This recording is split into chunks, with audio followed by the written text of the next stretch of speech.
think better to be a happy idiot than than someone who knows the truth. What you don't know, well, it can hurt you, but if you don't know it won't hurt you, then you can just be happy for a little while, at least. Yeah, there's good things about Michael. He's yeah, definitely.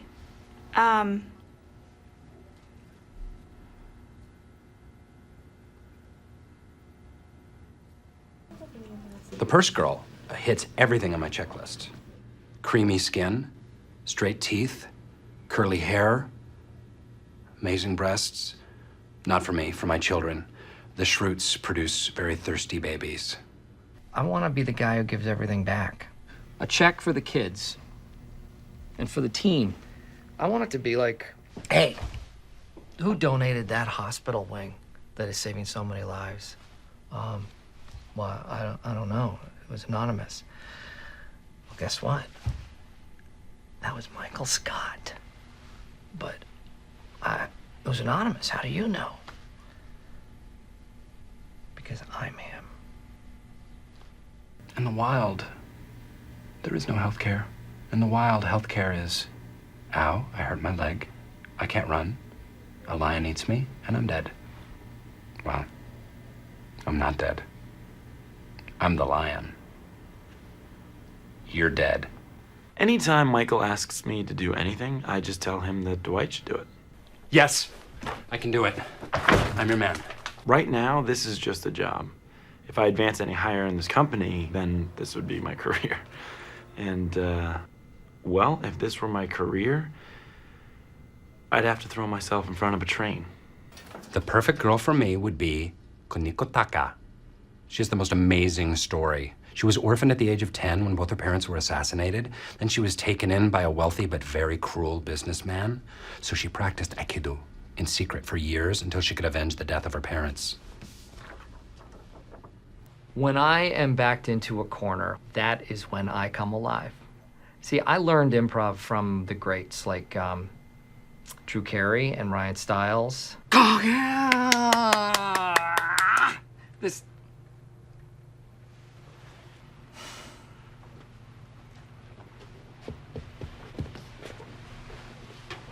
Robin Williams. Oh, man, would I love to go head-to-head with him. Oh, that would be exciting. I'm Mork from Mork. Well, I'm Bork from Spork. Nanu nanu, zibbly blue blue.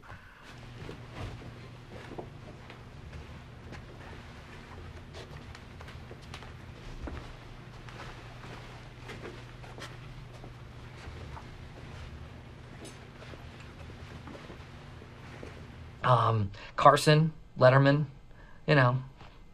Need I say more? No. Steve Martin.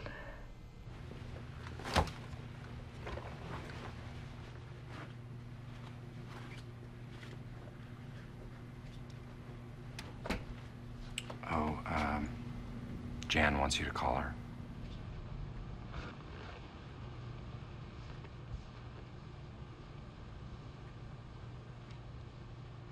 We're all going bowling?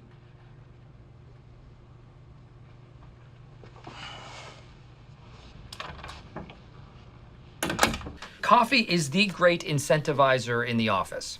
It's a drug. It is quite literally a drug that speeds people up. It's not the only drug that speeds people up.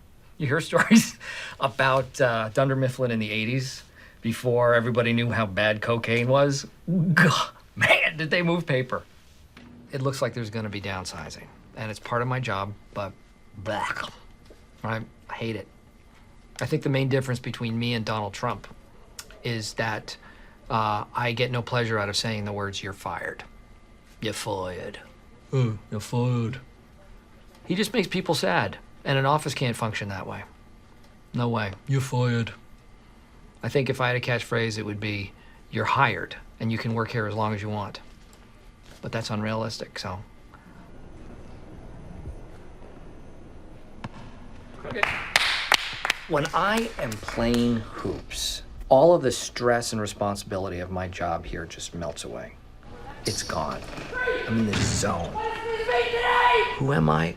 Am I Michael Scott? I don't know. I might just be a basketball machine. What's Dunder Mifflin? I've never heard of it. Filing, paperwork, who cares? Possible downsizing?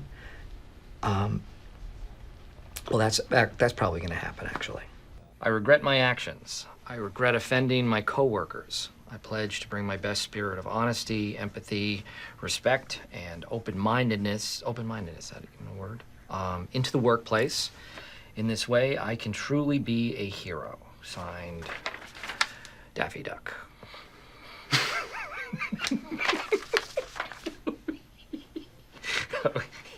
He's gonna lose it when he reads that. Joe Hogan! Not again, Hogan! Get Colonel Burkhalter on the phone! I'm kind of a Hogan around here. I kind of, Jan is kind of Colonel Burkhalter and Dwight is Schultz. But it's, oh God. We have fun. He's gonna be pissed. No doubt about it. When I first interviewed with Michael, he asked me what kind of last name Beasley is, and I said I didn't know. And then he kept asking me if I had any Irish in me, because it would set up this joke he wanted to tell. So I told him that I'd already heard the joke, and he got angry and stormed out of the room. Football is like rock and roll. It's just boom, boom, boom. And basketball is like jazz, You're kind of doop-a-doo, doop-a-doo. It's all in the downbeat. It's in the pocket. It's like to like typify it. There's a jazz musician, a guy, him. If you know jazz, you know who I mean. He's God, what's his name? He plays one of those curly horn, like those really shiny curly horns that's used in jazz a lot. Here we go. Come on! I'm so off. My ACL is just bugging the heck out of me. Birdie. He's not the guy with the cheeks. Kenny G. Is, if you knew jazz, you'd know who I mean. Kenny G. God, I'm glad I remembered that. I don't want to be laid off. This is a good job for me, because I need my nights free. I'm in a band. Oscar is, Oscar, how do I describe him? He's like a stapler. Do I need a stapler? Yes. But I'm still the one that has to push it down. I don't want to get laid off. This place is like 5 minutes from my house. Let me describe the perfect date. I take her out to a nice dinner. She looks amazing. Some guy tries to hit on her. Now he wants to fight. So I grab him, I throw him into a jukebox. Then the other ninja's got a knife. He comes at me. We grapple, I turn his knife on him. Blood on the dance floor. She's scared now. I take her home. I'm holding her in my arms. I reach in for a kiss. I hear something in the leaves. I flip her around. She gets a poisoned arrow right in her back. She was in on it the whole time. But I knew. Can you get her? She's right there. That is Meredith, the birthday girl. And this is Meredith's card. Happy birthday. Let's see. Jim wrote, Meredith, I heard you're turning 46, but come on, you're an accountant. Just fudge the numbers. Not bad. Pretty funny. I don't appreciate condoning corporate fraud, though. Here's the thing. Whatever I write here has to be really, really funny because people out there are expecting it. I've already set the bar really high, and they're all worried about their jobs. It's kind of dark out there. Can you imagine if I wrote something like, oh, Meredith, happy birthday. You're great. Love, Michael.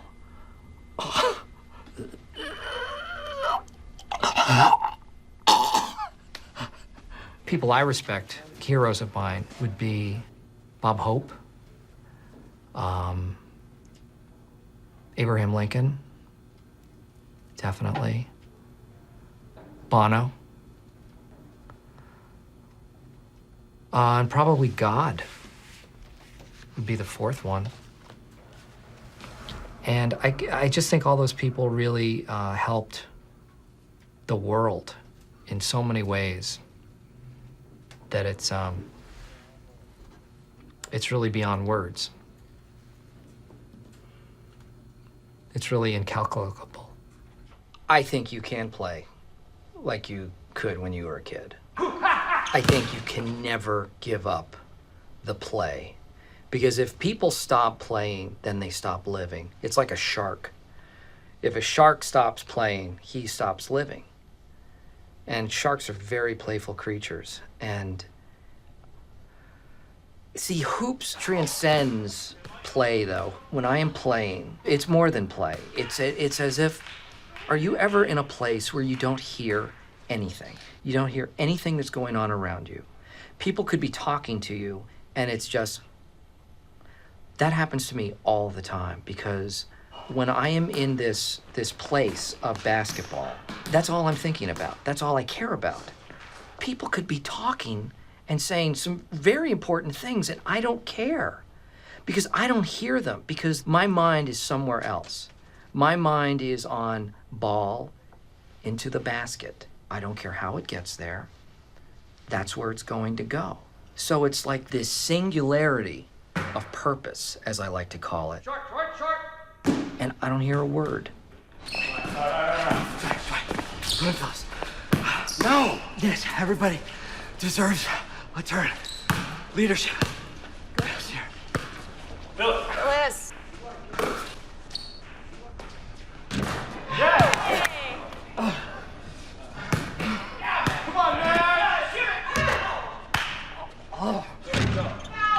Oh, that was close. That was close. That was close. You know what? I think most basketball movies are great movies because it's a great subject. There's one about a little kid who joins a professional basketball team, and he's really, really good, and he can dunk, and he's like 3 feet tall, and he can dunk the ball. That, I love that movie. And that movie makes me cry. I don't like to cry on camera, but that movie makes me cry because it touches a chord in me about hoops. Hello? This is directly in a blind spot, so I'm trained to respond negatively to something right above my head. This camera stuff is great. This now, I have an eye on. You see? It's in my periphery, and if I needed to block it, attack it, stop it somehow, I could come right out. I mean, I know you're doing your job, but I'm doing my job. Look how big that gets.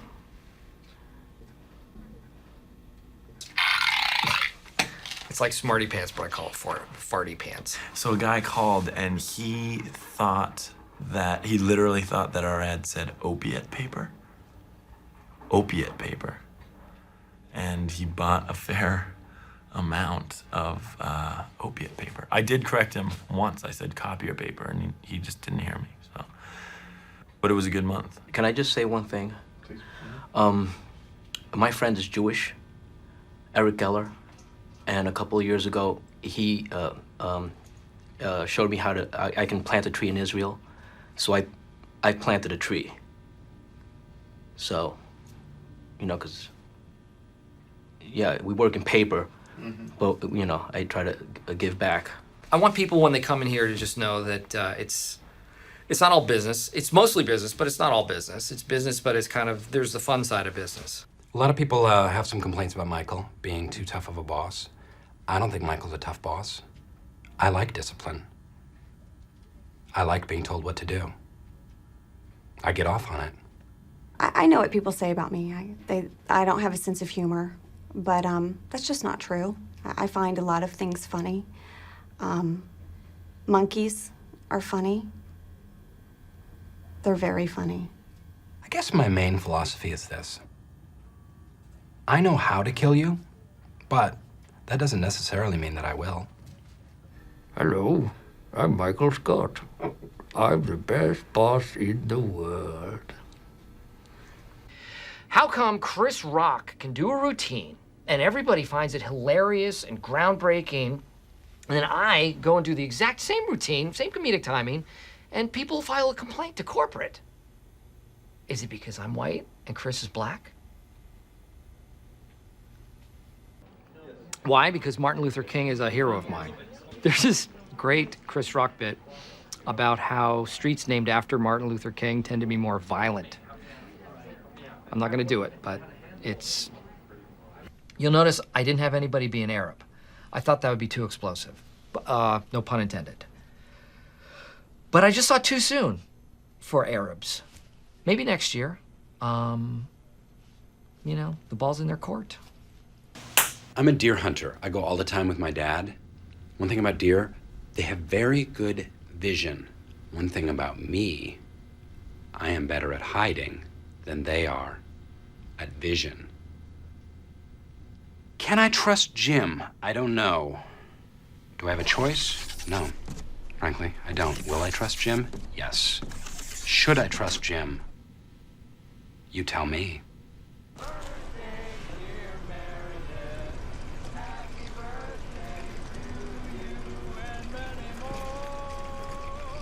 Do I have a nickname on the court?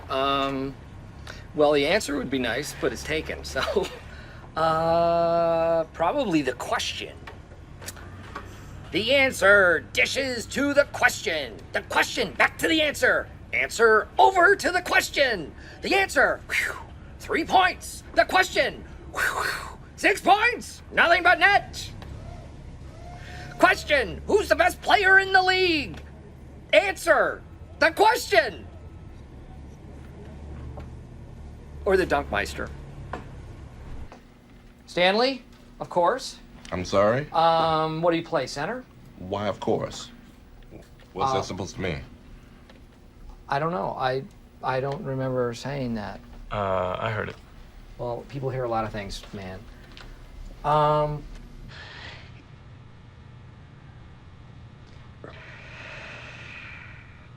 If Dwight fails, then that is strike two, and good for me for giving him a second chance.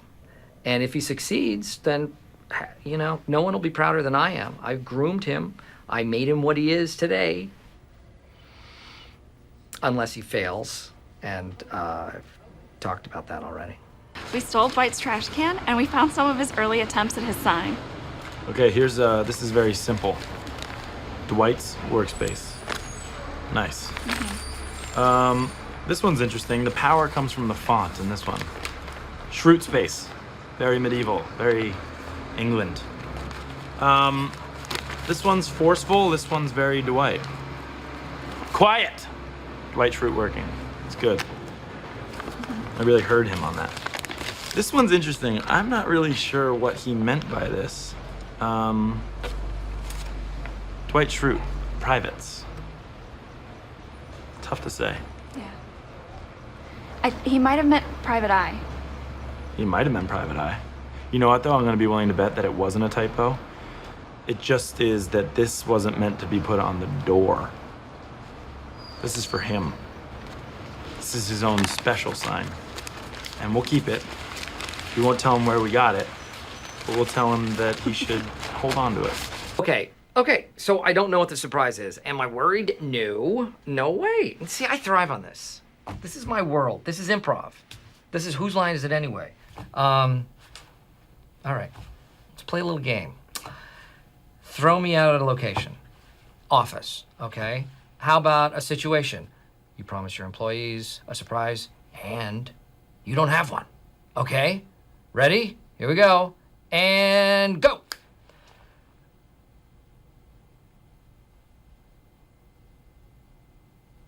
So it'd be like that, you know?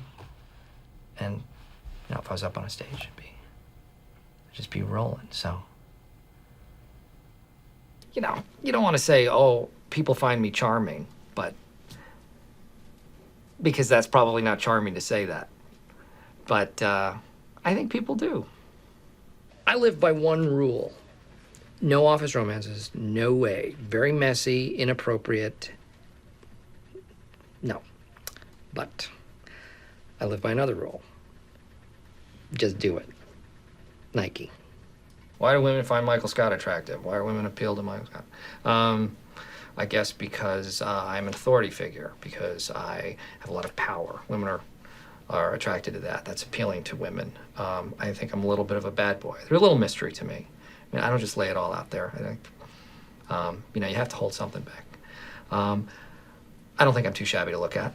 I wouldn't kick me out of bed for eating crackers. But I think my comedy really is the topper. That's the way to get in, you know. I think that's really what's the saying? Once they're laughing, that's 50% of them being horizontal. So not that that's what I'm trying to do, but I think it helps. Kind of melts the ice, breaks the ice, breaks the ice and melts them, melts their hearts. Do I have a special someone? Well, yeah, of course. A bunch of them. My employees. If I had to choose between a one-night stand with some stupid cow I pick up at a bar and these people, I pick them every time. Because with them, it is an everyday stand. And I still know their names in the morning. When I get up in the morning, I say, Dwight Schrute, you are going to assist in the managing of the region. That's a large geographical area. So I hit the phones at 9 o'clock. It's all about selling enormous amounts of paper products. People say I am the best boss. They go, God, we've never worked in a place like this before. You're hilarious. And you get the best out of us. I think that pretty much sums it up. I found it at Spencer Gifts.